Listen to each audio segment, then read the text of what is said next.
Secretary Mara Petty, you can give them a wave. And the hero of the day, our treasurer, John Wetzel, we had a gross oversight in not supplying water for our candidates this evening. John is rectifying that present. So you can give John a round of applause. We'd love to get to know you. We'd love to tell you more about SEPAC and how you can join us. This is our third time hosting the school committee candidate forum. We'd like to thank Dr. Crowley, Dr. Ryan, and staff here at the high school who all did a great job of helping us organize and promote the event.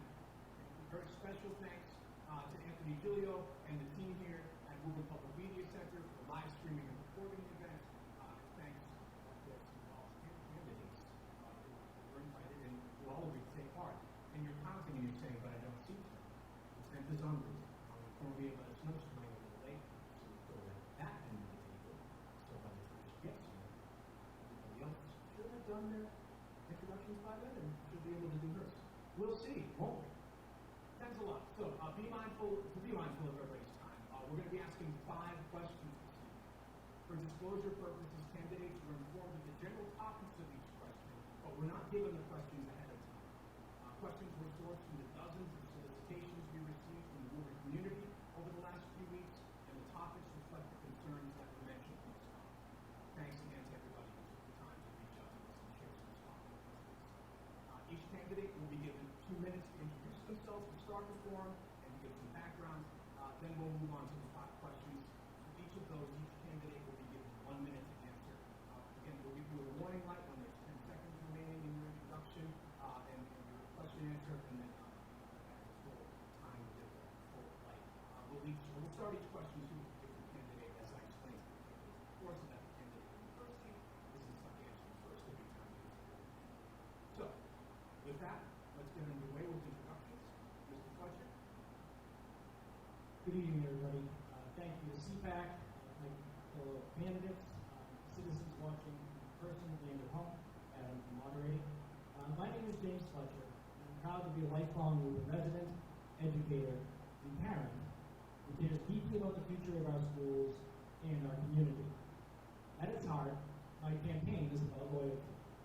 Loyalty to the people who make Woburn what it is, the taxpayers who fund our schools, and the students who depend on us to make the right choices. Every dollar we spend should move us closer to a goal of giving our kids the best possible education while respecting the sacrifices that working families make to pay those bills. That means making prudent, long-term investments in safe, modern school buildings, in teachers who feel supported, and in programs that prepare students for real-world success. So this is going on It also YouTube, means so Yes, no problem. ensuring accountability, several people are and making sure the district's financial decisions are guided by both data and common sense. I also believe the school committee doesn't work in isolation. Our success depends on collaboration across city government, with the mayor's office, the city council, and our municipal departments to align priorities, share resources, and plan smartly for the future. Woburn works best when everyone is pulling in the same direction. If elected, I'll bring the perspective of someone who's been in our classrooms, understands our budget, and believes the transparency and teamwork lead to better outcomes for all. Together, we can honor the trust of taxpayers, support our educators, and give every student in Woburn a chance to thrive. Thank you. Thank you, Mr. Fletcher. Ms. Friedman. Good evening, everyone, and thank you, Adam, and thank you, SEPAC, for hosting this event. My name is Bernice Friedman, and I'm excited that so many people here to serve our community. And that's because our school district is in a pivotal moment. 5 years ago, we faced so much loss, fear, anxiety, and uncertainty because of the pandemic. Since then, we've struggled to redefine who we are as a community, set our goals and values. We went through a teacher strike, we've heard news reports of violence, so here at this high school, we went through a failed first round of redistricting that cost us at least $25,000 in consultant fees. That's before this time value. We ended the last school year with students worrying about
part of the Woburn community now for 20 years.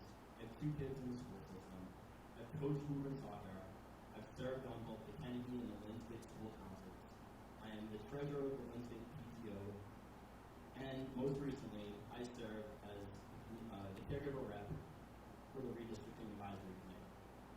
I've always been active in the schools, but more so in recent years. I've been attending and listening to the school committee meetings, and I've listened to the challenges that our teachers and our students are facing. Our early childhood program and elementary buildings are overcrowded. Our middle school facilities are outdated and in need of modernization. The students are struggling with mental health concerns and are struggling to learn more than ever. Additionally, the school budget is approaching $100 million, yet many in the community are failing to see the value of a Woburn public education. We need to change this. I have a lot of experience working in education, serving on academic committees, and delivering programs on a tight budget. I want to bring my expertise to the committee to help elevate and restore community faith in the school system. I believe we need to work together with the teachers, the students, and the community to develop a strategic plan that accounts for our facilities, administrative structure, and academic goals. We need to stop being so reactionary to problems and become proactive to develop solutions that address the needs of all our students in schools. Overall, I'm honest, collaborative, and I enjoy analyzing data and solving complex problems. I deeply care about the students, teachers, and community, and I want to make sure that they have the same opportunities I had in my education path. Ms. Wetzel. Hi. Thank you everyone so much. Thank you to the SEPAC for organizing this important event. Thank you to the public media for live streaming it and making it available for those who are watching at home on their couches and box of chocolates. And thank you especially to the community here, those listening, and thank you to the community for your support that you've shown me this past 2 years since being elected. It's truly been an honor and meant a lot to me to have your support, to be out there, to listen to you, to hear what you have to say, to hear your worries, hear your happiness, hear the things that are going well and areas of opportunity that we can focus on as a school committee.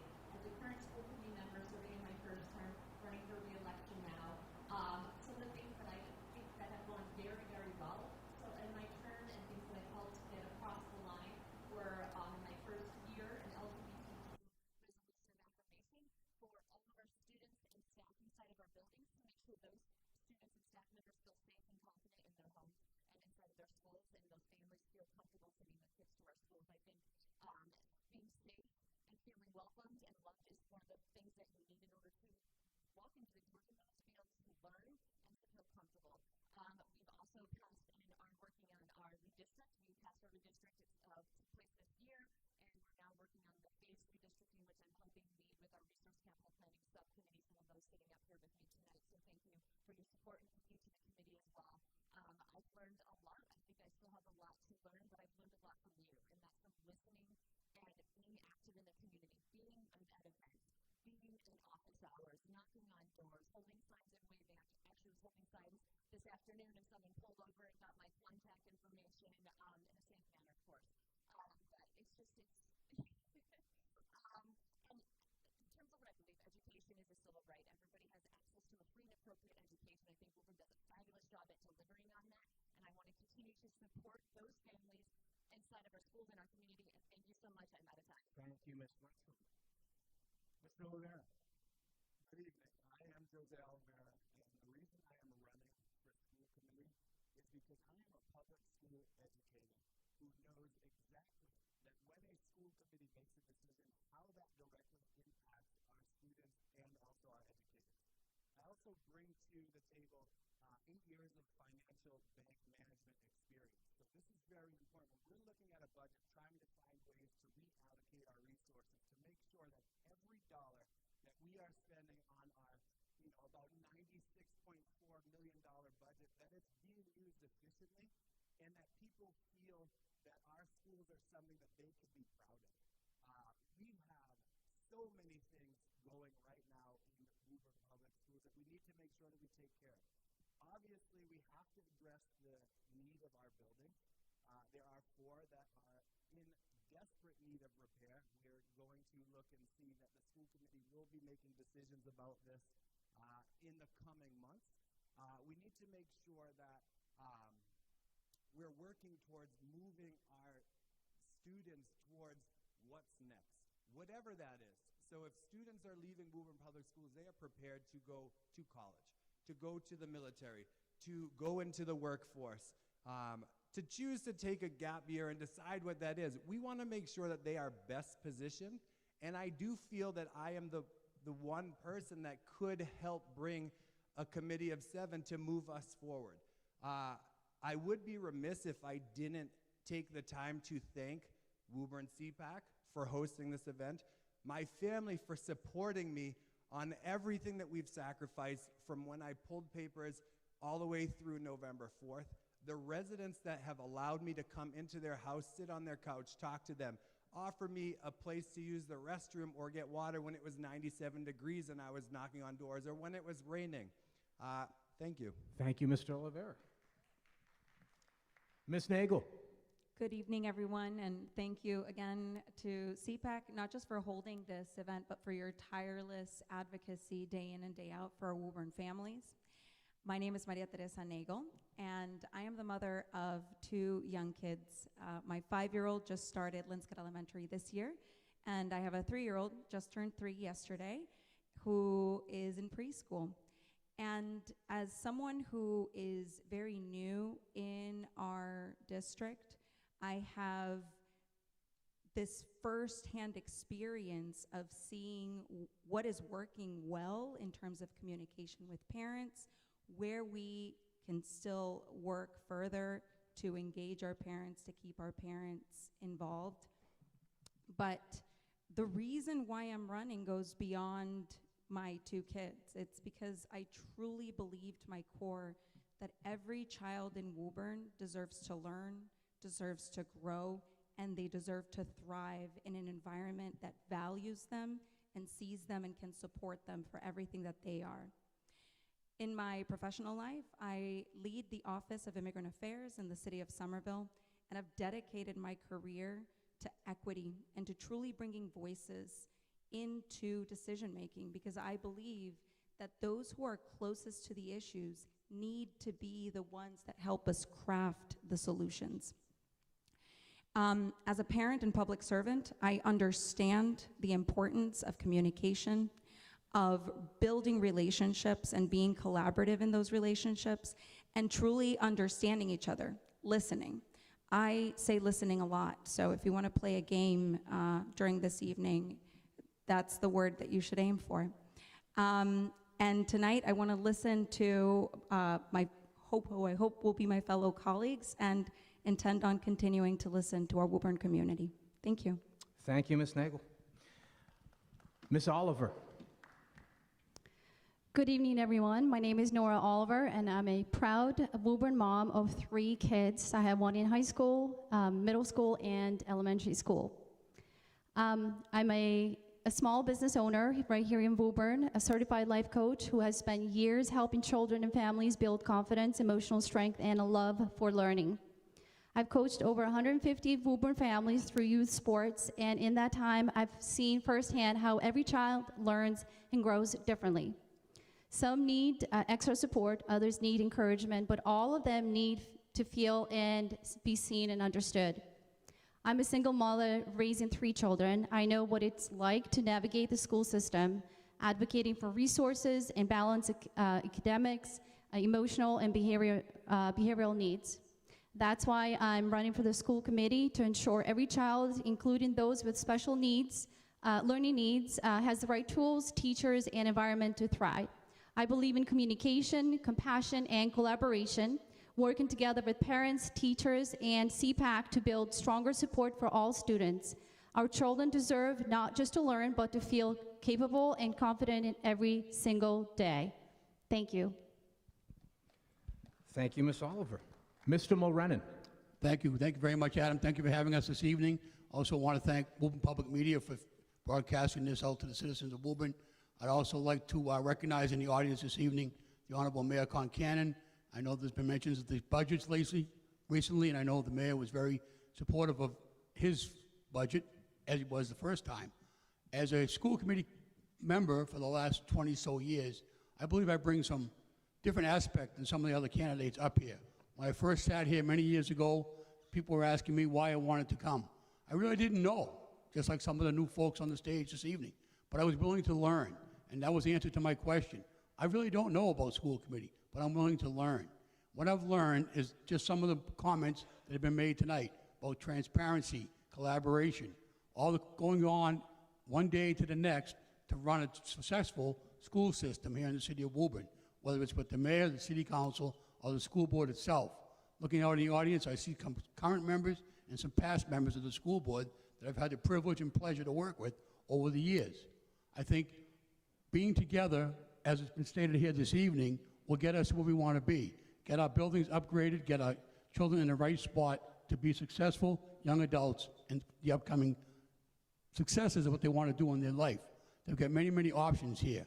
Here at Woburn Memorial High School, they recently had a club expo, something like 62 clubs and activities for the students here in the building. So there's no reason why a high school student here in Woburn could say, oh, there's nothing here for me. You name it, they have it here at the high school. Also, the students come up to us and they ask us, how can I get this? So we direct them to the right authorities and the right person to get something like they want. The Friday night graduation, we've all come to know nowadays, is brand new to us. That came from a student.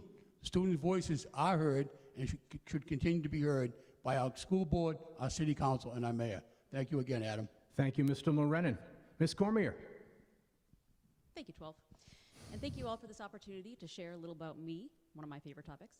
I am a Woburn High class of '98 graduate. I hold a bachelor's degree from audio radio at Emerson College, a master's in nursing from Regis College, and recently earned a master's in public health nutrition from UMass Amherst. I worked 7 years in communications at WFNX 101.7 FM and the Phoenix Media Communications Group, RIP. And for the last 15 years have been practicing as a pediatric nurse practitioner in juvenile detention facilities, providing primary care to incarcerated adolescents aged 12 to 21. My work there focuses on wellness, disease prevention, and health education. I'm also the chair of the Friends of the Woburn Public Library Board and a board member of the Woburn Community Education Foundation, which provides grants for Woburn educators and other programming in the district, such as the Lexia program. I'm a homeowner, so I also pay the property taxes that fund our schools and have a vested interest in keeping spending down while providing the best possible education to our students. Since I first ran for school committee in 2019, I wanted to be sure that it was clear that I care deeply about our students and our schools despite not having children of my own.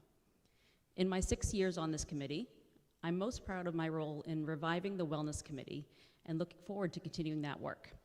So far, we have created a wellness policy with input from the staff and community, but there's always more work to be done when striving to ensure the health and safety of our students.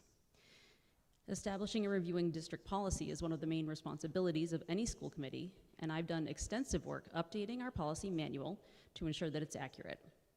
I enjoy doing this work and will continue using my skills to the benefit of the district, and not just because I love a color-coded spreadsheet.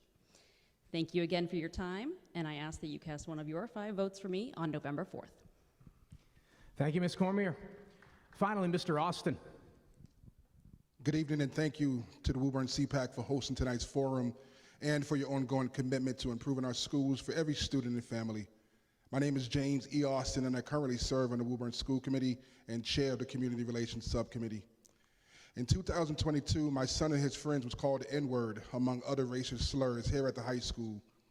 After attempting to advocate without much success, I was fueled by anger to see change. After prayer and much wise counsel, I decided to respond with love and run for office with a mission to advocate for other people's children and be the change that I want to see. Over my term, I've worked on bringing community voices to the school committee meetings by asking for community feedback, a slower voting process, as well as proposing a policy that backs up what I'm advocating for, which is community involvement. My approach has always been to listen first and to ensure that every voice helps inform our decisions. My top priority has been about making sure that all students are treated equally, have access to high quality education, feel empowered, and have a safe environment free from obstacles of harassment, bias, oppression, hatred, and violence, regardless of where they are on their educational journey and their ancestry, ability, race, religion, sexual preference, or gender identity. Fostering an atmosphere that allows each young person to thrive socially, emotionally, and academically is crucial, and again, my top priority. I've organized ongoing student listening sessions, bringing young people together to talk openly about challenges, concerns, and changes they want to see. I am proposing a policy that encourages additional protection for our students with an emphasis on harassment. I am running for re-election because much work is needed. I will continue to advocate for every student and every family. Many students are crying out, and I'm looking to ensure that they are safe. If re-elected, I will continue to build bridges, be a voice, and support policies that reflect the needs and concerns of our students. Thank you, Mr. Austin. Mr. Austin, if you would please pass your microphone back to Ms. Nagel. Ms. Nagel, if you would pass your microphone to Ms. Friedman, please. We're going to keep one mic with the first 5 candidates and the second with the other. So I guess, Mr. Oliveira, you will be in charge of passing the mic back and forth, and Mr. Austin, you'll be doing the same when it gets to the end. Isn't that lovely?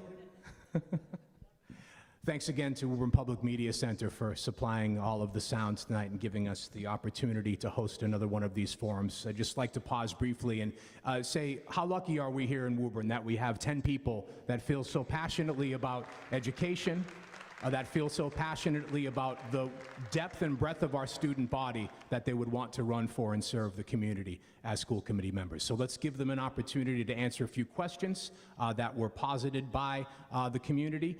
Some of these were taken verbatim, others we took and combined to kind of some different themes that we saw emerging from the questions, but we really wanted to capture these themes and these words that came from the community so thoughtfully to be able to ask the candidates. So Ms. Friedman, we're going to start with you. The first question has to do with the budget, because that seems to be, of all of the themes and all of the questions, what people are the most passionate about. Approving the budget is a major aspect of the role of a school committee member. How will you advocate for adequate funding and staffing for vulnerable students? For example, students with disabilities, multilingual learners, immigrant students, unhoused students, students from low-income families. Again, how will you advocate for adequate funding and staffing for vulnerable students when there are calls to limit spending? Thank you so much, Adam. First of all, if I may just step back for a little bit, I think between your experience and Colleen's experience, we could start a little podcast on education here in Woburn. But to go back to your question, first of all, I want to say thank you to the mayor and our city council for approving our operational budget for the past 2 years without impacting any of our employees. I think it's important that we show support to our employees. My biggest concern, especially during the last budget cycle, was the proposal of the capital improvement plan for 5 years. And if you are not aware, the number might shock you, that the proposal for the next fiscal years, 26 through 2030, is about $25.6 million, with $12 million proposed for this year alone. And I think we need to have a robust conversation on how we can spread the resources appropriately every year to make sure that we're not missing any gaps to support our students. Thank you. Mr. Provencher. So budgeting is probably one of the most difficult jobs that the school committee has to go through. And really, when you think about it, we shouldn't be trying to limit funding for anything. We should be trying to expand that funding. I am a big proponent of grants and efficiency. So what I am thinking about in terms of making sure that we have adequate funding is that, number one, we want to make sure that we are applying to every single grant opportunity that we possibly can. And even if it maybe doesn't affect that, so if we're looking at funding a vulnerable population, maybe we can even offset it with a STEM grant. Maybe we can find STEM and fund that piece over here to allow us more money to spend in other places. I think on top of grants, what you also have to look at is you have to look at how you're spending your money overall. Is there any ways that we can make things more efficient, find partners that we can work with to offer additional programs that maybe cost us less? And really, when it comes down to that, if we can be more collaborative, we can be more efficient. Thank you, Mr. Provencher.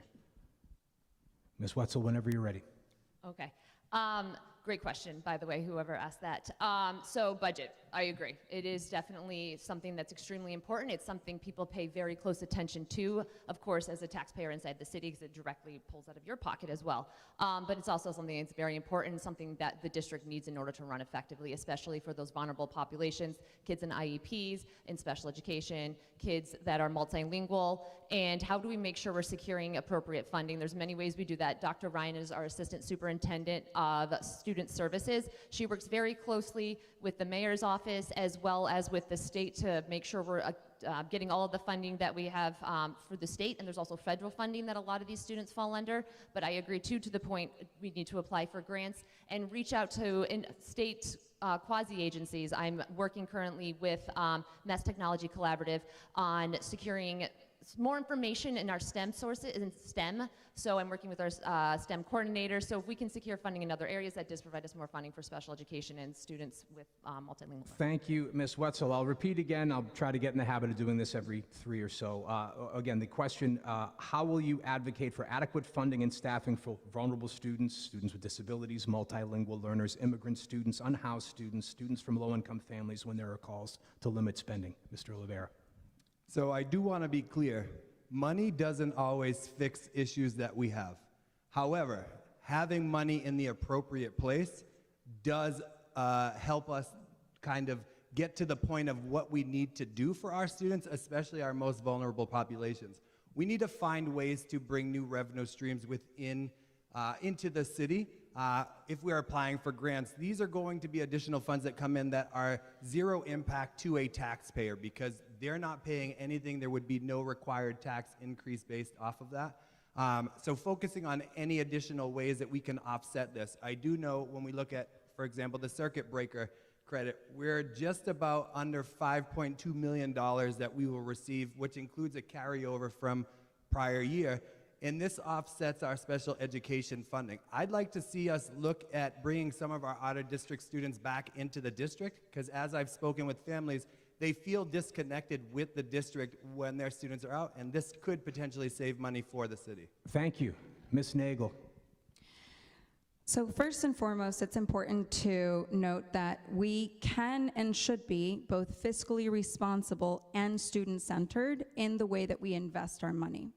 So this is to say that our budget needs to reflect our values. And if our values are that we are going to ensure that every child, no matter their background, their learning abilities, they are going to be supported, then that is the way that we need to be investing our funding. But I believe in creative budgeting. There are many ways, some of which have been covered. There are other ways of doing so. I also have a track record of getting this done. In my day job, I was able to grow our office from $500,000 to $2 million, over $2 million in less than 2 years, and from a staff of 6 people to 28 people in that same amount of time. And that is done by really listening to people so that the solutions are actually the solutions that we need for the problems that we have. Thank you, Ms. Nagel. Ms. Oliver. Okay, so first of all, I had no idea what today was going to look like, so you can tell I came in not prepared physically, my suit, rushing between kids and getting them ready and fed. As far as budgeting, I look at it a little bit differently, meaning I love to think outside the box. Not everything has to cost money when it comes to providing services. And it's something that I would want to look at every few months to see what is it that our school districts need. Where are we? How short are we? What services can we actually provide? Are they beneficial? Are they really serving our students, or are they really underserving us? So thinking outside of the box and being strategic with our funding.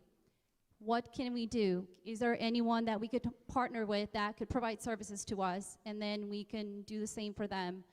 So really thinking outside the box. This is a question that it's not easy to just come out and answer right away. It's something that we really have to think hard, all of us together, Thank you, whoever Ms. makes Oliver. it.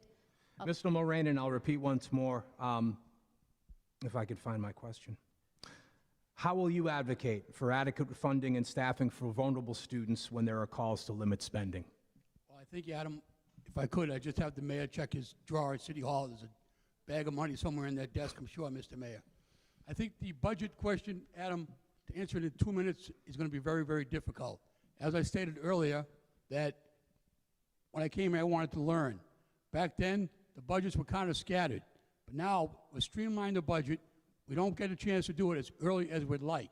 Even as early as last night, we heard a lot of our staffing issues become an issue because of the budgetary constraints we have from City Hall and the charters and such things like that. So you want to get to the mayor, we want to get to the numbers, we want to get the budget in as quick as we can. But as I sit here tonight, again, I'm representing the high school students especially, the only cost, the only fees that the city of Woburn assess our kids is a parking fee up here at the high school.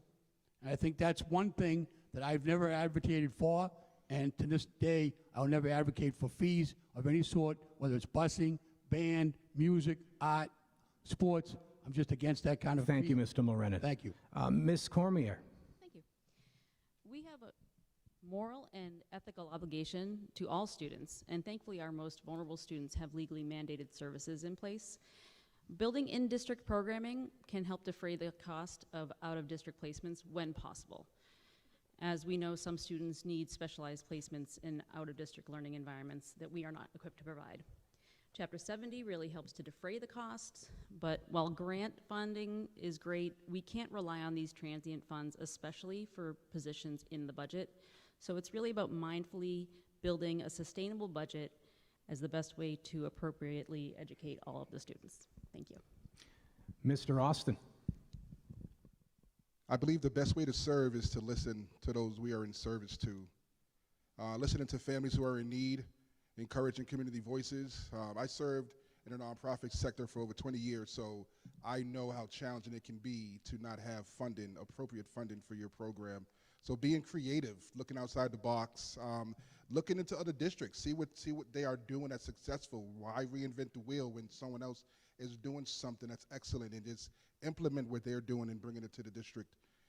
Seeking support from the community. We have a lot of wise people in our city. Maybe they have ideas, encouraging them to speak up and give some of their input to us. Looking to donors that are willing to maybe donate to us.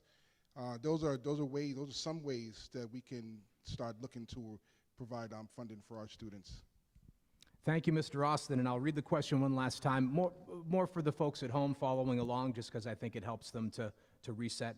Approving the budget is a major aspect of the role of the school committee member, as we've been discussing. How will you advocate for the adequate funding and staffing for vulnerable students, for example, students with disabilities, multilingual learners, immigrant students, unhoused students, students from low-income families, when there are calls to limit spending? Mr. Fletcher. Being a Title I district certainly means that we do get federal funding for some of our vulnerable population, but that also means that we have a substantial amount of a vulnerable population here in Woburn. An easy way to well, not an easy, an appropriate way to streamline the budget would be to take an adequate audit of what we provide, and then juxtapose that with a list of things that we think we need. Eliminate redundancy, eliminate antiquated processes or services, and update them to be with what the standard of the industry is today. One way to fund that, this is just my perspective, is to advocate for projects throughout the city that don't necessarily directly relate to education. But going to the city council, talking to the mayor's office, supporting activity that brings income into the city is a way to bring income into the school district. Working in that collaboration, to me, is a way to achieve any budget goal, including this one. Thank you, Mr. Fletcher, and thank you to all of the candidates for thoughtful answers to the budget in question. We'll move on to our second question, which has to do with communication. Ms. Wetzel, you'll be the first to answer in this round. Special education needs, like the early childhood program, can create confusion and tension within a district, as can touchy subjects like behavioral issues at the high school, school safety, sex ed, and redistricting. How will you encourage open and productive communication around complex issues to ensure all students in Woburn, including those with disabilities, are understood and supported?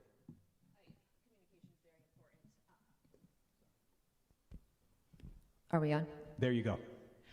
Communication is very important. It's the center of everything that we do. I think to answer that question, you need to involve multiple stakeholders, families, caregivers, teachers, paraprofessionals, any staff member that's inside of the building that helps support those students. Also, I think reaching out to the SEPAC, the Disability Commission. We have multiple organizations inside of our city as well that help support families and members of our community. And you can't, Adam, can you repeat part of the question for me? Of course I can. What would you like to hear? The whole thing? Yes. Okay. How will you encourage open and productive communication around complex issues to ensure all students in Woburn, including those with disabilities, are understood and supported? Take 20 more seconds. I appreciate that. Thank you. Sometimes mom brain, you know.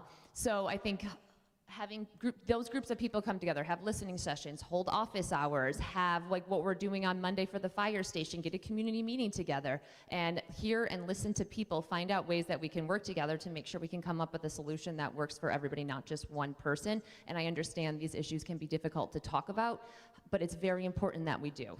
Thank you. Mr. Oliveira. I do just want to clarify, because ECP is mentioned in this thing, that ECP is not a program that we are leasing out space to a program to be in our buildings. These are our future K-12 students, and we want to make sure that they're treated as such. It appears that as a district, we don't necessarily see them as that, and we need to make sure that that is true. As far as communication, we need to make sure that school committee is going out to the community and seeking feedback. We need to have open dialogue that provides this access so that we can hear from all members within the community, both people who have students enrolled in the schools and people who are just taxpayers that live here and have no stake in the game when it comes to our schools. If we're able to provide these multiple modalities and avenues for this feedback, we can then move forward and make the best decisions possible. Because if we're just putting out surveys for everything and only getting limited responses, we're clearly not hearing from every person. Thank you. Ms. Nagel. Yeah, so I think one of the first things, and this applies both to sensitive subjects but also to not so sensitive subjects, is that for there to be productive communication, there needs to be trust. And one of the things that I have heard over and over from voters is that a lot of that trust has been eroded for a myriad of reasons.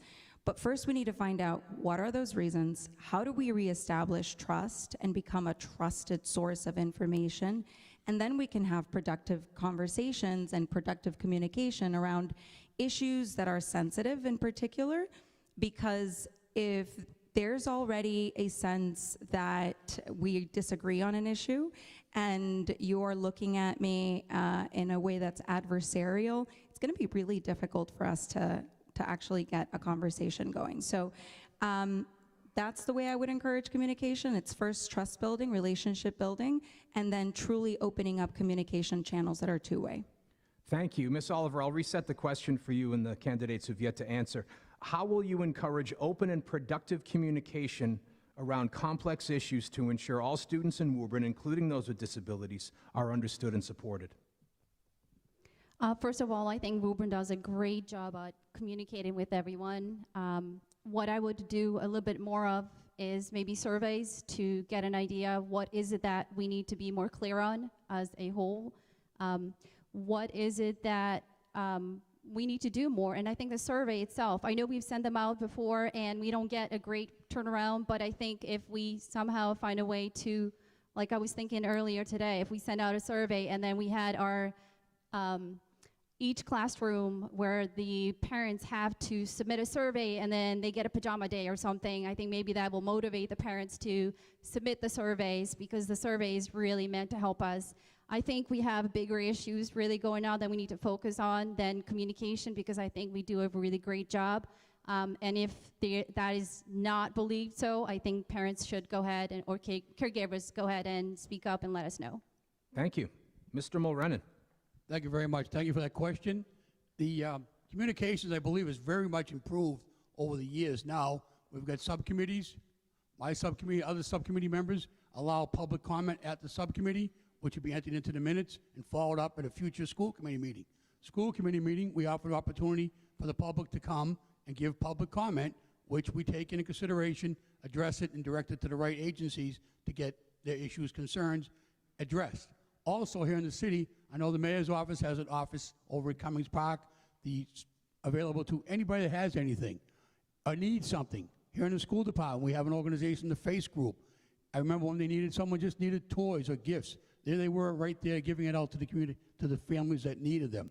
And most of all, I think this redistricting group that we recently held, which wasn't really fully done until recently, came forth, and here they are tonight, part of that group here tonight, helping out in the community and running for office to get involved in this community. So that's another communication aspect of the school board, the redistricting committee. Thank you, as well Mr. as others. Morenin. Ms. Cormier. Thank you.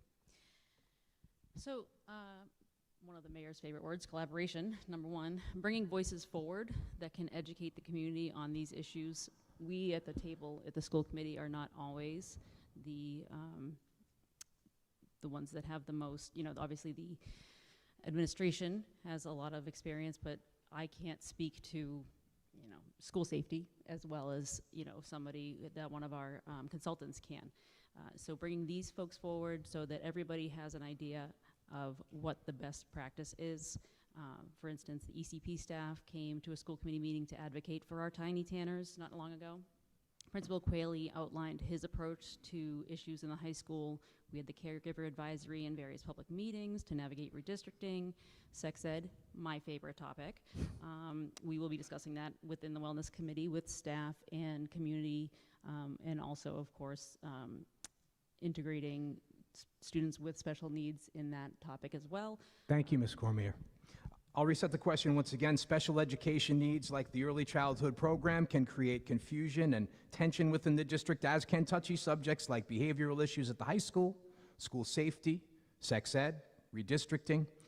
Mr. Austin, how will you encourage open and productive communication around complex issues like these to ensure all students in Woburn, including those with disabilities, are understood and supported? Many of you have heard me say you cannot have community without unity, and this is something I stand by. I think first and foremost, we need to offer a space that is safe, a space where individuals in the community can feel like I can come before those individuals and I can be heard. We also have to be safe people. Allowing someone to come before us and not treating them with empathy and going forward with compassion, it will deter people from showing up and actually speaking up.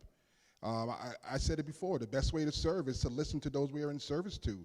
And this is something that I have consistently advocated for, again, with the student listening sessions, is allowing students to speak up, continuing maybe allowing parents to speak up, giving them that space to let them know that your voice matters, and not just staying there, not just listening, but actually being proactive and being productive, doing something with the words that you hear. I think that is just one of the starting ways to make action happen, is to take action. Thank you. Mr. Fletcher.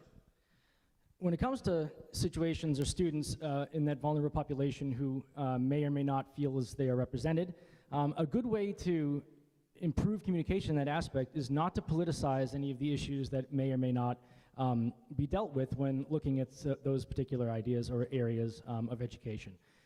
Politicizing issues can turn people off. It can put blinders on ourselves and not be willing to listen to other people's ideas. First and foremost, there is no right and wrong when it comes to providing services. We have a legal and custodial duty to provide services for each and every student that comes through our doors. And we have to make sure that every citizen in this district is well aware of that, and every person on the school committee needs to be willing to do that regardless of their own political or philosophical views. Thank you. Ms. Friedman. Well, there's one thing positive that we got from the pandemic is the use of technology in communication. Right now, it's prevalent for us to use Zoom, Teams in our meetings. Corporations do that, speaking with teams in other parts of the globe. And so, you know, Governor Healy signed the legislation that extends the rules for open meeting that allows the use of Zoom, for example, in public meetings. And I think there's an opportunity for us to adopt that policy within our meetings.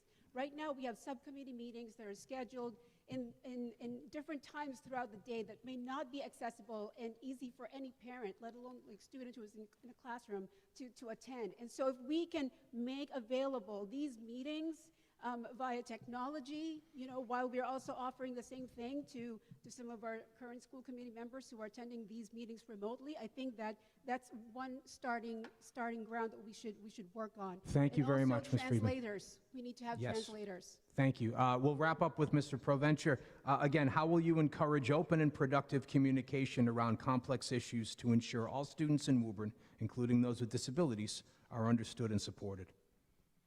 So I am a big proponent of dialogue. Open meetings are great. We've talked a lot about them throughout this panel up here. But the problem with open meetings is that you're able to go and give your comment, but you may or may not get a response back right away. It might not even ever come. So creating places where dialogue can actually occur, open forums, Q&A sessions. It doesn't have to be in a physical space. It can be online now. But creating more of those spaces so that everybody can come, have their voices heard, and you can actually engage with the community. And so that's why I'm big about being out in the community, using our PTOs to encourage communication. Using building reps, one of the best things that ever happened was during redistricting, we brought on parents from the actual schools to come and speak about the problems that they are seeing in the school. So having more times when we can go and engage the parents that are actually at the schools will help with the overall communication. Thank you. And that wraps up our second question. 2 down, 3 to go. Moving right along, Ms. Nagel, do you have a microphone in front of you? You will be starting question 3. It has to do with inclusion, another theme that came up often when we solicited for these questions. In special education, we're bound to keep students as integrated into the classroom as possible. This is called the least restrictive environment. So kids feel like classmates, not singled out. This often comes back to inclusion. What does an inclusive school look like to you, and how will you make staffing this effort a priority? I love that question. I only have a minute. Okay, so in terms of making sure that the students feel included, it is important to see them. And I think that we all think we see the people in front of us, but we don't. It is about knowing them, again, building trust, listening, understanding the individual needs of that human in front of you, and supporting those individual needs. And that also goes to our teachers. Our teachers are also individuals and humans, and they too have needs. And so it's an understanding and building that trusting relationship, again, to truly encourage the listening and the two-way communication so that we can make welcoming environments where people want to be, where we can encourage diversity, where we can encourage, and diversity of all kinds, by the way, where we can encourage people to work together towards a common goal. And this is only achieved through listening intently and wanting to know the individual before you. Thank you. Ms. Oliver. That is a very great question, by the way. I know I have very short time to answer, and I have a really long answer that I want to give. This is a really big one for us in order to actually run the school properly and efficiently. I ran a camp with many little kids from ages 3 to 12, and I always push them a little bit to get more comfortable, to make friends, and really not just sit there. So basically, sorry, I'm like juggling here in my head because there's so much that I want to say. Every person needs something very different. And it is almost impossible to please everyone because we have so many backgrounds, so many different needs, and I really want another 20 seconds to answer this. But there's so much that our school needs each individual child, and I feel like it's really hard to provide such an inclusion. Sorry, the light really makes it hard. It's okay, but thank you for your answer, Ms. Oliver. Mr. Mulrennan. Thank you, Adam. Thank you for that question. I think I'll start, first of all, we'll start at the SEPAC level, Mr. Adam. We'll start with you. With SEPAC itself offers the college fair here at the high school. So that's a college fair. We have many, many colleges come out and educate the staff and educate the students about what they have in their future down to the high school level, where we have the Best Buddies program here at the high school. We have inclusive basketball and gymnasium programs. We have Best Buddies at the middle school. So to answer your question, Adam, I would say it starts at home, and it also starts at the elementary school level. So that our children at the elementary school level recognize children with special needs. They become their buddies. They hang out with them. They be friends with them around the school system. They be friends with them at the soccer field. They're friends with them at the Boys and Girls Club, at the YMCA. Different city activities. These programs are out there and they're available to our students, and our staff also get trained in inclusive matters. Thank you. Thank you. I'll reset the question. Ms. Cormier, how will you encourage open, excuse me, I'm in the wrong question. Let me reset the proper question. What does an inclusive school look like to you, and how will you make staffing this effort a priority? So inclusion, to me, we want students to feel welcomed, respected, supported, and valued. And we start that at the ECP. We have our 3 years old and older, 2.9 and older students plus neighborhood peers to start the inclusion at that point through our elementary programs, the RISE program at the Shamrock and the Harold Wyman, the GAIN program at the Goodyear, SOAR at the Alta Vista. All of these programs allow specific instruction and supports for students outside of the general education classroom, and then opportunities to then integrate with their peers and, again, the least restrictive environment. So it's staffing those, especially with the legally mandated positions that we are required to have, and trying to fill those positions so that we have as much support as possible for our students and our educators to make their day the best possible. Thank you. Mr. Austin. Thank you. Many of you don't know that since 2005, I served as an urban missionary. And one of the main components of being a missionary is to connect with cultures that look different than yours, connect with people group that look different than you. We have to pay attention to the cultures, pay attention to the systems. And so one of the ways that I was successful is by engulfing myself into that culture, by going to sit with folks, sit with people, do life with them, have lunch with them, not just see them from afar, if you will, see them from the board, but actually go into the communities and get real and be with them. I think in order to also go forward is to hire people that look like the people that we want to connect with. We need people of color in the school systems, maybe those that have disabilities, those from the LGBTQ plus community. We have to not just say we want to be about culture and actually do it, and just do it with our actions. Again, I spoke earlier about being about actions, and I believe that is the way to do so. Thank you, Mr. Austin. Mr. Fletcher.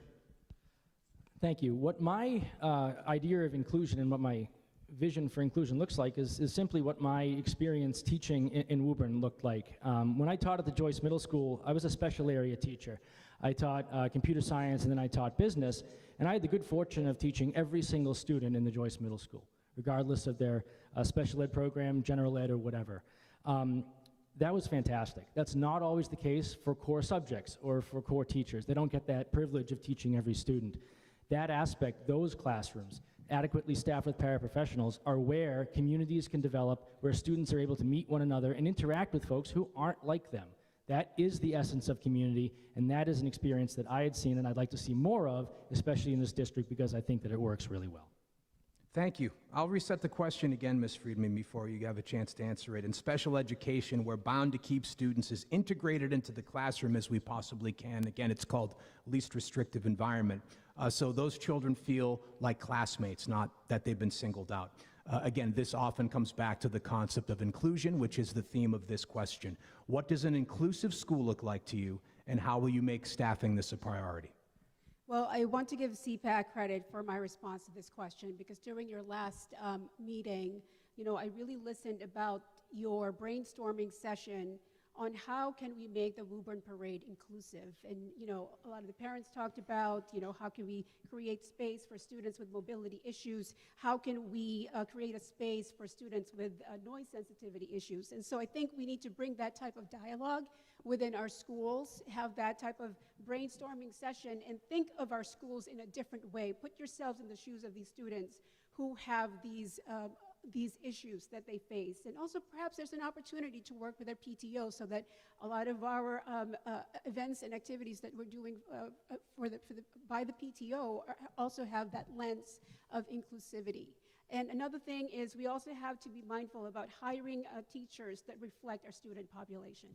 Thank you. Mr. Provencher. So creating an inclusive school starts with making sure that everybody feels welcome and safe. And without the students feeling welcome and safe, then you can't have inclusion. There are many things that you can do to make sure that the students are welcome and safe, and of course the first thing that I turn to is making sure that the teachers are well supported. If you have well supported teachers, they are going to support the students and they are going to make sure that everything is welcoming for them. I think where you go with that, and you said, how do we make this a priority? I think one thing that we have to consider is that we don't have sub-separate programs at every single one of our elementary schools. And that should be something that we should be looking at, is how do we make sure that every one of our elementary schools has a program so that students can get together and meet each other and welcome each other in the community. Thank you. Ms. Wetzel. When I think of inclusive, I think of accepting, understanding, welcoming, caring, calm, inviting, just to name a few words. And it's important to remember inclusion is the law, and it should be. We are legally obligated to include children inside of our integrated classrooms. And yes, we do have special education programs inside of our elementary, middle, and high schools, but those students also are integrated into specials and lunch and the morning circle and things like that throughout the day. And I think that's so important for the students. It's important for the students that are being integrated, as well as the students that are inside of the classroom. Gone are the days when you have a room where all the special education students sit and nobody knows what's happening behind that door. Now students are able to understand who our difference is and how they make us so fun and important and make us better, and they can go out with that knowledge into the world, and instead of staring, they already know because they understand.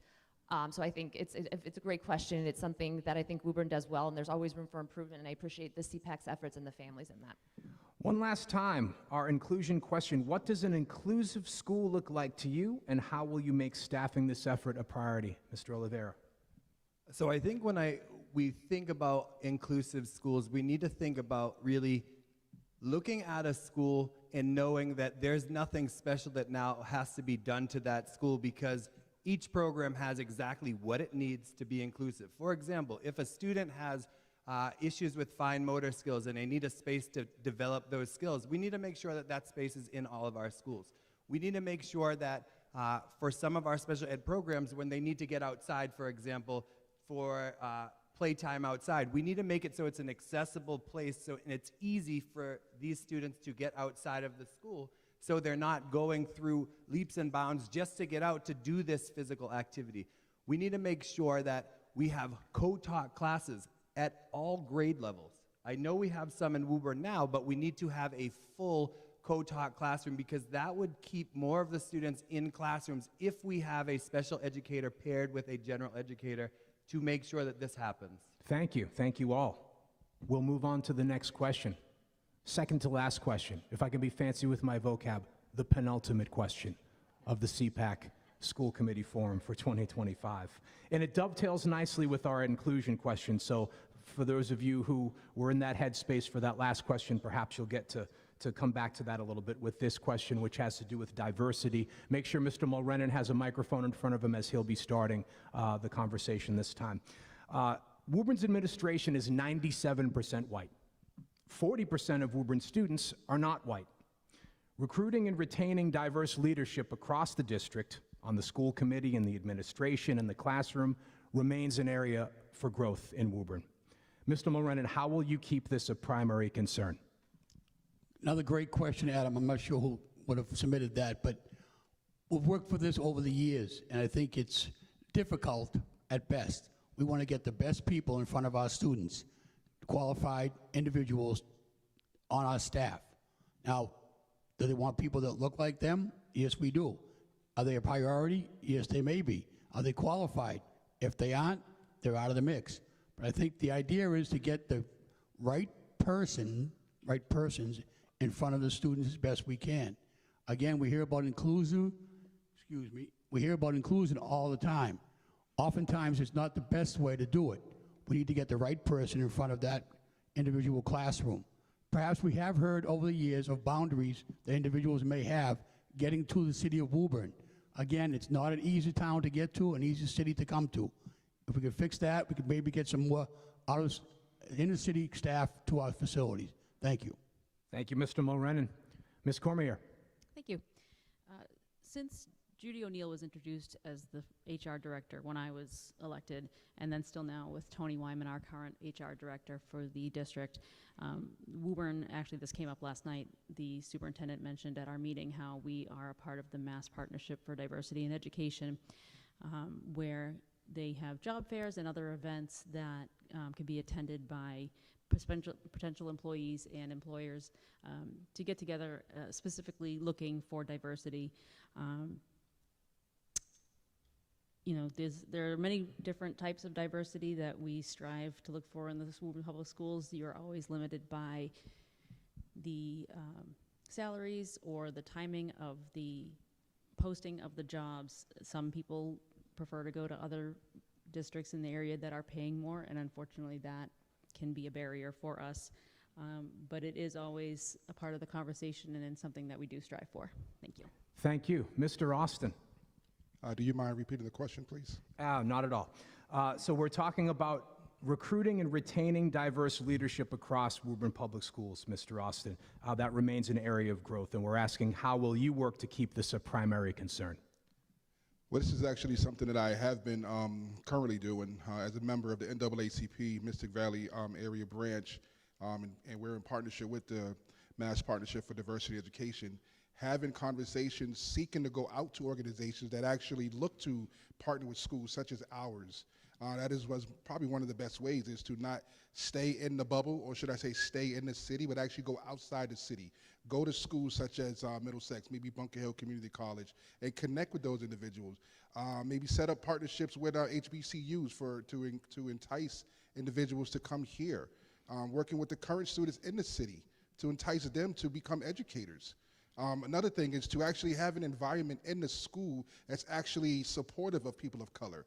Being the only man of color that has been elected, it can be nerve-wracking to go into a space where no one looks like you, and so to already have some type of system in place to help people to feel included when they come can be extremely helpful. Thank you, Mr. Austin. We'll move on to you, Mr. Fletcher. Thank you. What is super important to make sure that we are representing our student population with our staff adequately is providing detailed job descriptions in a way that attracts the desired candidates, and making sure those job descriptions are sent out to the right populations where we want to recruit from. With that said, that could be a teacher who has an experience in an urban population with particular populations throughout the city, throughout the state, or throughout the country. But what first and foremost needs to happen is we need to hire individuals who have the experience and the qualifications for those jobs. And then once we have them, we have to emphasize their value to the district and emphasize their ability to recruit others in order to make sure that that continues to grow and it isn't just stemmed or stopped with one particular individual. Thank you. Ms. Friedman. Thank you so much. Now, if you listened to last night's school committee meeting, you probably have heard the superintendent say that one of the reasons why we're struggling to hire diverse staff is because of the timing of our budget process. Now, I reject to kind of fully accept that notion because, frankly, a lot of municipalities follow the same fiscal calendar. And so I think what I believe is we just lack the focus and prioritization in this area.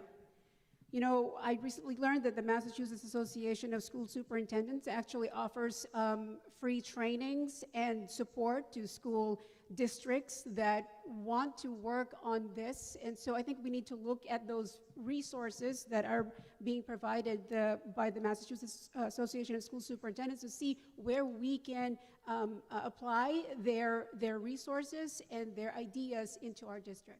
Thank you. I'll reset the question again, Mr. Provencher.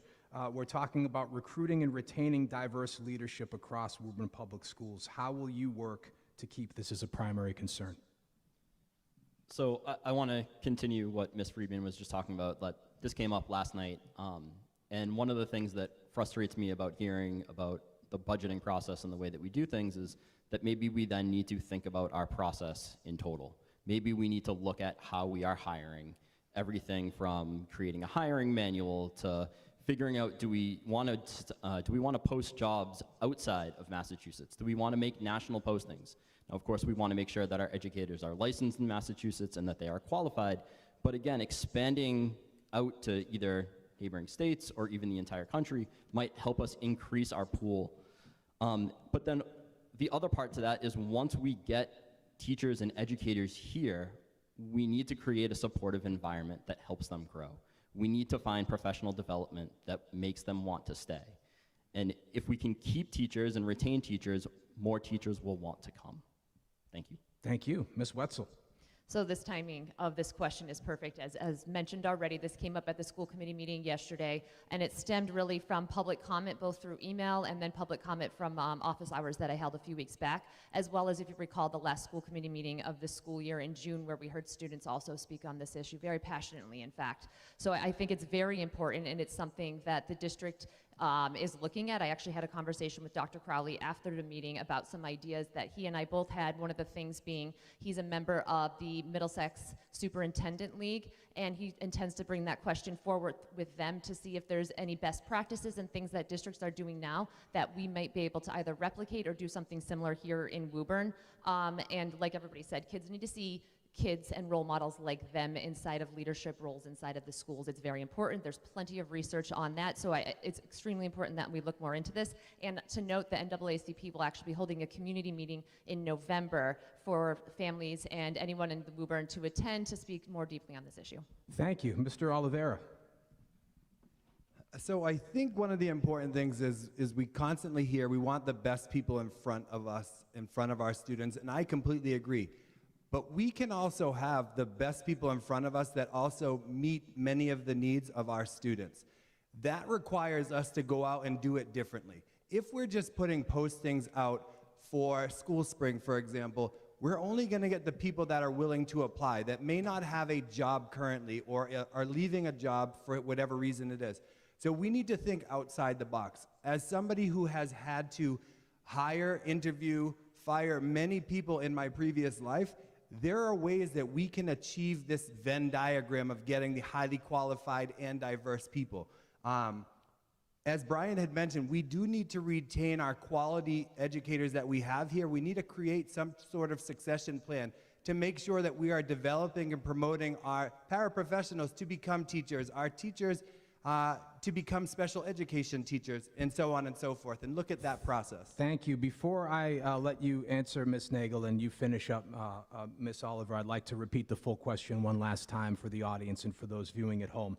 This is our fourth question and having to do with diversity. Woburn's administration is 97% white, 40% of Woburn students are non-white. Recruiting and retaining diverse leadership across the district, on the school committee, in the administration, in the classroom, remains an area for growth. How will you work to keep this a primary concern? I have worked in recruiting at different levels. I have also dedicated a large portion of my career to precisely working with inequity and inclusion, diversity. And something that always strikes a chord is when we're thinking that there's a Venn diagram of diversity and qualifications, when ultimately there are incredibly qualified candidates that we don't know how to search for. And so I would put the onus on us to go beyond not just searching differently, but also understanding why would someone want to come and work for our Woburn schools? What are we doing in creating barriers for more diverse candidates to want to join us? And in doing that, removing those barriers, we're probably going to find out that we're also removing them for our existing staff and for our students. So we need to create that environment moving forward. Thank you. And lastly, Ms. Oliver. All right, great. This is where I shine. As an organizational development practitioner, I actually work with businesses and when it comes to recruiting and onboarding processes. So I feel like there are so many options here in regards to recruiting. Onboarding is a completely different story. I like to partner with universities. There's lots of great leaders out in there, and they're all looking for jobs, and they're not all young kids. There's adults now going back to school, trying to get different positions. I feel that our strongest needs to be onboarding process. We need to have excellent expectations, excellent trainings, and really get them ready to enjoy and want to be and stay within Woburn for long term. Again, this is definitely an area that I have a lot of experience, and I also already have partnerships with universities, and this would be a great place for me to start. Thank you, Ms. Oliver. Thank you all for thoughtful answers to what is a very thoughtful question, as a lot of you pointed out. We're down to our final question. Because you've all done such a fantastic job of staying on time and being so thoughtful, I'm going to give you the question, and then I'm going to do my plugs so you have a minute to think about it. We worded this last question specifically to give you the opportunity to answer, to make your 1-minute answer also your outro, because we wanted to give you the opportunity to do that. So we'll start with Mr. Austin at the end of the table. Make sure that he has the microphone. The final question, I'm going to let you know what it is, and then I'm going to do my plug, and then I'll turn it back over to the candidates. In closing, what is the most important issue that Woburn Public Schools is facing, and how are you qualified to take it on? And while you think about that, again, what's the most important issue that Woburn Public Schools is facing, and how are you qualified to take it on? You'll have a minute to answer and to outro yourself. I want to thank everybody again for tuning in or coming out to the 2025 Woburn SEPAC School Committee Candidate Forum. Again, the SEPAC is Woburn's Special Education Parent Advisory Council. We're a group of parent volunteers. We host events like this. We are a resource for you whenever you need us. You can find us at woburncepac.org. You can email us there. We thankfully, because I have these great volunteers, in fact, Alex and Mara and John, if you guys could stand up and just give a wave so we could give the board a round of applause for the first time in, I want to say 2-3 years. The SEPAC has not only a full 4-person executive board, but liaisons in each one of Woburn schools, as well as a community liaison and a growing base of volunteers. We'd love to have you join us. Our next event is going to be virtual. It's going to happen on October 27th. It's a workshop that we're offering in conjunction with the Federation for Children with Special Needs. It's plans to be informative. It's free, it's virtual, you can do it from home. Go to woburncepac.org and you can sign up there. And of course, reach out to us. Come see us at the end of the event, we'd love to meet you. So again, Mr. Austin, we'll start with you. Final question, in closing, what's the most important issue that Woburn Public Schools is facing, and how are you qualified to take it on? Thank you. I would say the most important issue that I believe Woburn is facing is safety for our students. I know last night we had some students come before the school committee and speak about their positive experiences, but at our previous school committee meeting, we had a principal of the high school mention that at least maybe 5 to 10% of the students are not feeling safe in the schools. This is exactly why I ran for school committee, to advocate for other people's children. For nearly over 20 years, I've been in the people business. I have dedicated my life to God and to serving people. I have worked as an after-school coordinator. I have hired young people that work for Student Conservation Association. I currently am in school for my graduate degree. I'm going for addiction counseling. So people have always been my business, and I have always put people first and to serve and better and to listen to their hearts. This is something that I'm always doing, is compassionately listening and being someone that's empathetic to their needs. And I will continue to do so, fighting for other people's kids, and I will do that if I'm reelected, and even if I'm not reelected. Thank you, Mr. Austin. Mr. Fletcher. Thank you. The biggest issue that I see in this district is simply restoring trust and pride in the Woburn school system. Woburn shaped who I am as a student, as a teacher, as a coach, and now as someone who's hoping to give back through service. I'm a parent of a 2-year-old who will certainly go through the Woburn Public Schools. The opportunities I had growing up here were invaluable. I had caring teachers, strong community values, and a sense of pride in our schools that ran deep. I'm running for school committee because I want every student in Woburn to have those opportunities and to reflect those feelings that I had as a student here myself. I want them to learn in safe environments. I want them to be challenged and inspired, and I want them to know, most importantly, that their community stands behind them. This is all more about policy. It's about partnership. It's about accountability, listening to our families, and helping our schools and our city reach their fullest potential. Hopefully, at the end of this, I'll have your support, but thank you so much for believing in Woburn. Thank you, Mr. Fletcher. Ms. Friedman. So for the past 2 years, I've watched the decisions made by our school committee and our school administration, and I've really learned a lot and continue to take notes so that I am ready to lead on day one. I believe one of the biggest decisions that we'll have to make as a community is the school building plan. I think we need to have a robust communication strategy so that our parents and students of all abilities that will be impacted by these decisions will feel as if they are heard and they are part of the decision process. So I do thank the school committee and the school chair for having the forum this past summer and the Q&A session recently. So when it comes to communication, building trust, and community collaboration, I hope I have conveyed my passion about leading with transparency, and I want to thank the Woburn Teachers Association for their endorsement.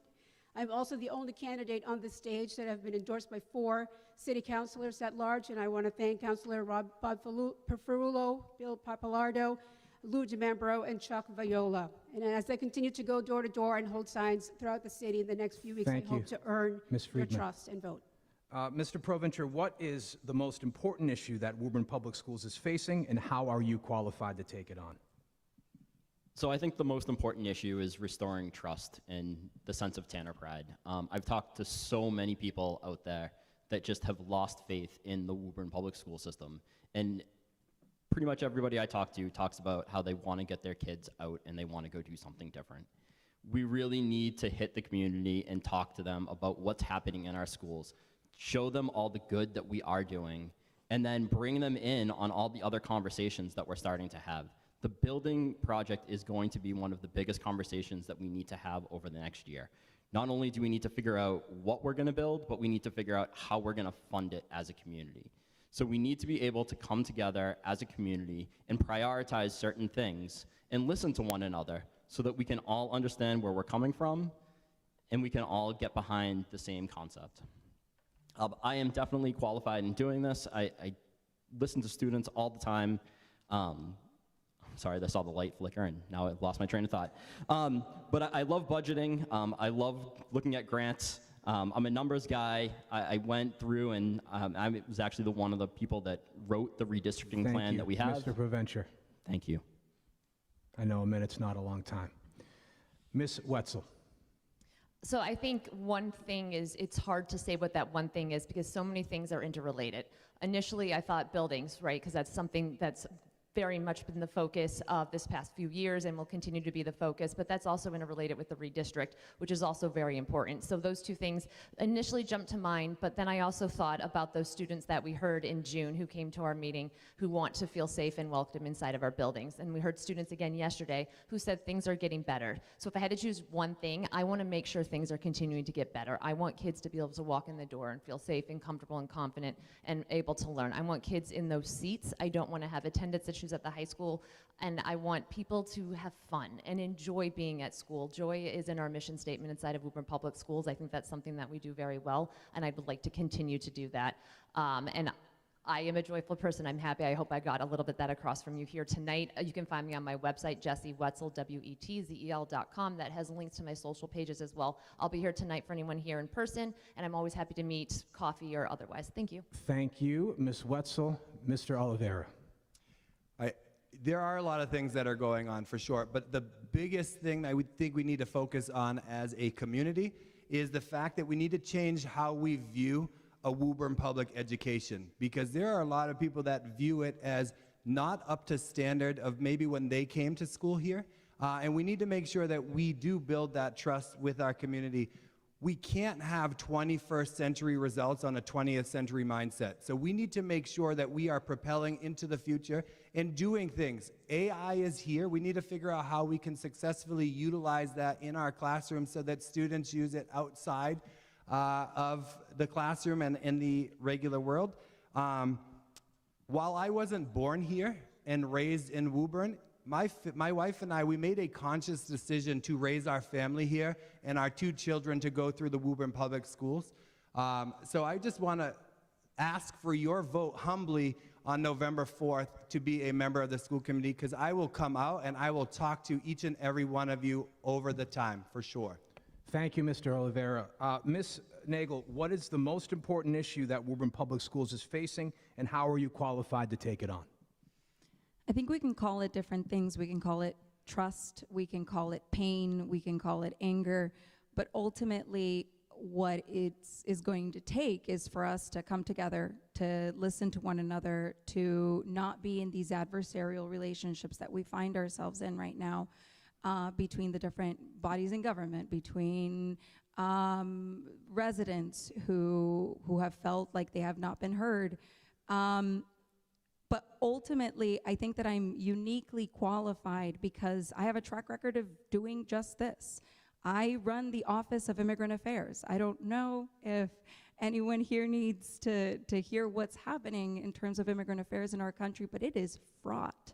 And I have a track record of bringing people that disagree vehemently with each other and building something that we can actually all be proud of. And that all stems from listening to one another and really understanding what are the barriers, what are the issues holding us back from certain decisions that we make. Thank you, Ms. Nagel. Ms. Oliver. I'm ready, I promise. I would have to say mental health, safety, and how would I provide support? As I mentioned earlier, I'm a life coach. I'm certified in cognitive behavioral therapy, national situation table. I've also authored 5 self-help books. 3 are for adults and, 3 are for kids and 2 adults. Also have created self-development programs that individuals can take online. I'm also on 2 district attorneys task force, so there's a lot of focus there, especially in schools. Especially last week, we just discussed of a program that's being launched in the state of Massachusetts that is working super well, and that is something that I have high interest in discussing with the school committee and possibly implementing that here. I have many other certifications specifically on the mental health and safety, and I feel like there's so much that I can provide for our kids and our teachers as far as programs and being there and really mentally supporting them. Thank you. Mr. Mulrennan. Thank you, Adam. You okay? This young lady had a lot to say, Adam. Just give her 2 more minutes, but she needs 20. I do appreciate tonight's forum. I think to answer your question, as it's been stated, Adam, trust. I believe over the past couple of years, there's been a little miscommunication on what's happening within the school districts. So I think the trust is what people are looking for, and I think we can get that with some of the candidates up here, especially to see all these very interested people in making a change for the better for our school system. As far as me, I think I bring experience and passion to the position of the Woburn School Committee. Currently, I'm the longest serving member of the school board. Presently, I think I can also say that we want to get some trust in the public officials, the politicians, and trust in the process.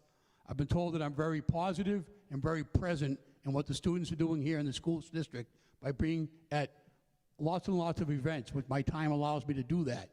When I do that, I really enjoy it. I continue to enjoy it, and I appreciate anybody's vote for me come November. Michael Mulrennan at Woburn Public Schools. Thank you very much, and thank you for this evening. Thank you, Mr. Mulrennan. Finally, what is the most important issue that Woburn Public Schools is facing, and how are you qualified to take it on, Ms. Cormier? Yes, I would call that sort of encompassed by calling it moving the district forward. We've heard a lot about that over the years. My experience on this committee helps to encourage that. My professional experience as a healthcare provider, ensuring the safety and wellness of our students, meeting the needs of our growing population through redistricting and the work towards new buildings, and contributing to implementation of a rigorous curriculum. And I would be remiss if I didn't mention a policy by name from Mr. Lipset, so IKF, competency determination in light of the new MCAS regulations. I think that, you know, I've been through a lot of things over these years. I don't need to list them all. We've had interesting years on the school committee. I think it was probably very bland before we came along. But that has instructed everything. You know, I've learned so many things from my fellow members and from the community, and I want to continue until my time is up. Thank you. Thank you, Ms. Cormier. Thank you to all of our candidates who all deserve a round of applause. I had trepidation coming into this evening thinking 10 candidates a minute each for 5 questions. It's not, as we saw, it's not a lot of time. Give yourselves a round of applause because you all spoke eloquently, you all spoke authentically. And I think anybody that has taken the time, is watching this live, or takes the time to watch this is going to get a very good idea of who you are and what you're about, and they'll be able to take that information to the polls with them. Thank you again all for tuning in. A big thanks to the crew here at Woburn Memorial High School for getting things ready for us. A huge round of applause to Woburn Public Media Center, who have always been so good to SEPAC, are always so good to SEPAC, for letting us put on this event and others. Thanks to my SEPAC board and volunteers for the evening. My name is Adam Chapman from the Woburn SEPAC, and you can find us at woburncpac.org. Have a great evening.